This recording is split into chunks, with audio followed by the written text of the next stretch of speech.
तपाईँको पसलमा ग्राहकको भिड लाग्न थाल्नेछ। तपाईँको पसलमा ग्राहकको भिड लाग्न थाल्छ। त्यसपछि तपाईँले नम्र भएर राम्रोसँग सर्भ गर्नुहोस्, अर्डर लिनुहोस्, मोमो दिनुहोस्, अचार दिनुहोस्, साइडमा राखिदिनुहोस्, त्यो टिस्यु पेपर साइडमा राखिदिनुहोस्, टेबल सफा गरेर राख्नुहोस्। त्यस पछाडि हँसिलो मुद्रामा हिसाब किताब गर्नुहोस्, अनि आउने पैसा फिर्ता उधार दिनुहोस्। त्यही गरी तपाईँले डेली मोमो बेच्न सक्नुहुन्छ। त्यसको लागि तपाईँले बेलुका 1 घन्टा जस्तो पनि मार्केटिङको लागि छुट्याउनुहोस्। राति दिउँसो त काम गर्नुपर्छ आफ्नो पसलमा। आफ्नो काम हुँदा आफूलाई रमाइलो लाग्छ काम गर्न, हो कि होइन भन्नुहोस् त? हो। त्यही भएर तपाईँले एकदम राम्रोसँग तरिकाले गर्न सक्नुहुन्छ। रातिको 1 घन्टालाई आफ्नो मार्केटिङको लागि टाइम छुट्याउनुहोस्।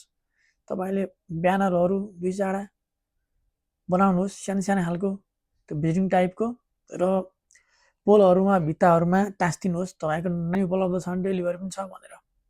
1 घन्टा राति दौडिनुहोस्। तपाईँ जुन एरियामा खोल्दै हुनुहुन्छ त्यो एरियामा तपाईँले सबतिर बाँड्नुहोस्, घरमा लगिदिनुहोस्, सबको गर्नुहोस्, मस्त मार्केटिङ गर्नुहोस् 1 घन्टा राति। त्यस पछाडि बिहानै उठेर तपाईँ छँदैछ आफ्नो दैनिकी चलाउनुहोस्। त्यस पछाडि तपाईँको राम्रो हुँदै जान्छ, तपाईँ गर्दै जानुहुन्छ, त्यसमा लगानी धेर पनि लाग्दैन। सफा गर्नुहोस्, राम्रोसँग गर्नुहोस्,